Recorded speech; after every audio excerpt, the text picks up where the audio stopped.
बहनों और भाइयों, धरती माता के प्रति कृतज्ञता ज्ञापित करने का यह महायज्ञ है। ये धरती माता हम सबको एक अच्छा वातावरण देती है, आगे बढ़ने के लिए अवसर देती है, पेट भरने के लिए अन्न देती है, अच्छे अच्छे फल देती है, पीने के लिए जल उपलब्ध करवाती है, घर की आवश्यकताओं की सारी आवश्यकताओं की पूर्ति धरती माता करती है। और उस धरती माता के बारे में भारतीय ऋषि का जो संकल्प रहा है वह रहा है माता भूमि पुत्रोहम पृथिव्या का, यानी ये धरती हमारी माता है, हम सब इसके पुत्र हैं। एक पुत्र के रूप में अपने उत्तरदायित्व का निर्वहन करने के लिए आदरणीय प्रधानमंत्री जी ने हर भारतवासी से कहा कि हमारा राष्ट्रीय दायित्व भी है आने वाली पीढ़ी को कैसा भविष्य हम देना चाहते हैं, इस राष्ट्रीय कर्तव्य मान करके भी हम सबको इस अभियान का हिस्सा बनना चाहिए। और इसी अभियान का हिस्सा बनने के लिए इन्होंने जो सबसे सुंदर थीम प्रत्येक भारतवासी के लिए दी, वह दी एक पेड़ मां के नाम। मां हर व्यक्ति के लिए, हर जीव जंतु के लिए सबसे सुंदर उपहार होता है, और वह उपहार हम सभी के लिए धरती माता के रूप में भी है। हम स्वयं अपने स्वयं के स्वास्थ्य की चिंता करते हैं, हम लोग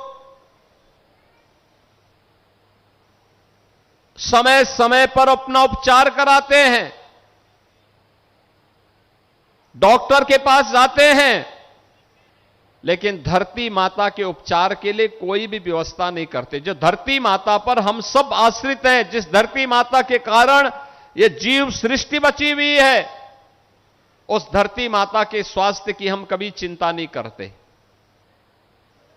लंबे समय तक, अनंत काल तक जीव सृष्टि इस धरती पर बनी रहे, इसके लिए इस अभियान की शुरुआत हम लोगों ने आज से 9 वर्ष पूर्व की थी। और मुझे बताते हुए प्रसन्नता है कि प्रधानमंत्री जी ने जब अंतर्राष्ट्रीय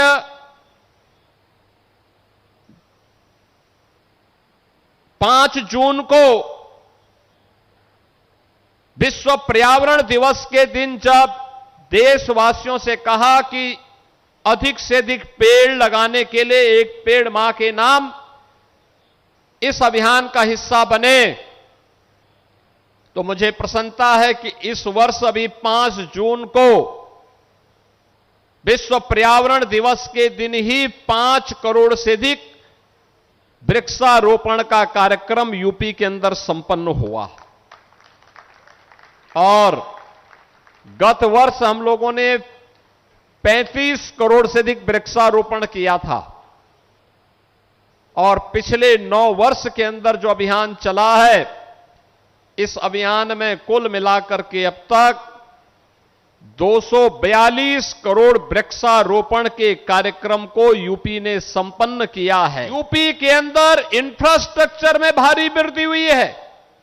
नए नए एक्सप्रेसवे, हाईवे, सड़कों का एक लंबा जाल बिछा है, नए नए उद्योग आए हैं। शहरीकरण में भी नई नई कॉलोनियां बनी हैं, बसी हैं। सबसे ज्यादा भौतिक विकास की गति को तेज करने में योगदान देने वाले राज्य के रूप में यूपी ने अपने आप को स्थापित किया है। लेकिन सबसे ज्यादा भौतिक विकास के साथ साथ पर्यावरण की दृष्टि से बड़े राज्यों में यूपी ने अपने वनाच्छादन को भी विस्तार देने में सफलता प्राप्त की है। और मुझे बताते हुए प्रसन्नता है, मेरे सामने आया है, उत्तर प्रदेश में हम लोगों ने एक वर्ष में जो वृक्षारोपण के कार्यक्रम को आगे बढ़ाया, अगर गत वर्ष का हम देखेंगे तो गत वर्ष 4,30,873 टन कार्बन डाइऑक्साइड का अवशोषण उन वृक्षों के माध्यम से अनुमानित किया गया है। यानी जो एक तमाम विषैली गैसें स्वास्थ्य के लिए प्रतिकूल होती हैं, जीव सृष्टि के लिए प्रतिकूल होती हैं,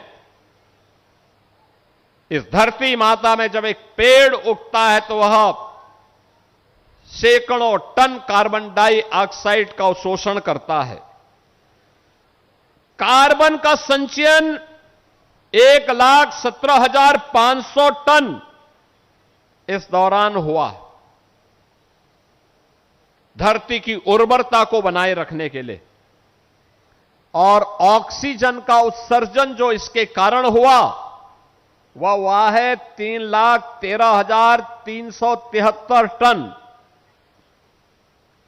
यानी अगर आप कहेंगे तो यह 2,19,361 लाख लीटर यह ऑक्सीजन का उत्सर्जन भी इन पेड़ों के माध्यम से अनुमानित किया गया।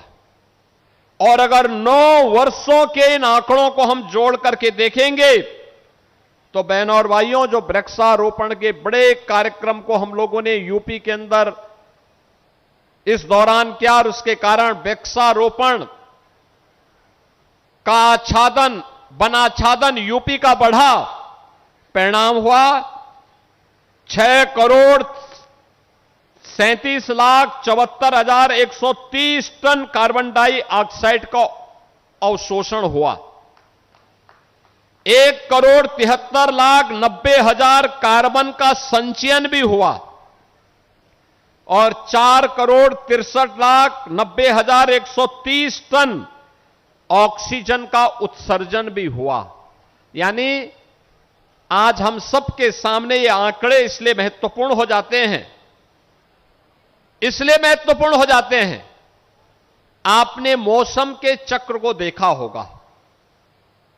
मैं कल से देख रहा हूं लगातार बारिश पड़ रही है। इंद्र भगवान की कृपा हो गई कि हमारे कार्यक्रम के लिए हमें इस समय थोड़ा राहत मिली हुई है, नहीं तो रात भर बारिश थी, कल रात्रि भर बारिश थी और किसानों के लिए बहुत अच्छी बारिश है। लेकिन बहनों और भाइयों, ये बारिश 15 जून से प्रारंभ हो जानी चाहिए थी। लगभग 1 महीना हम लेट चल रहे हैं। अगर 1 महीना लेट खेती बाड़ी के लिए हो जाता है, अगर बीज जो 15 जून तक लगने चाहिए थे, अगर आप 15 जुलाई तक लगा रहे हैं, याद रखना 25 से 30% प्रोडक्शन में उसका अंतरपर्दा कम हो जाता है। यानी किसान को इतना नुकसान होता है। ये जो मौसम चक्र बदला है, पर्यावरण असंतुलन पैदा हो रहा है, गर्मी पड़ती है तो चरम पे पड़ती है और सर्दी पड़ेगी तो चरम पर पड़ेगी। लोगों को लगता है कि जैसे अब बहुत खराब स्थिति कभी कभी देखने को मिलती है।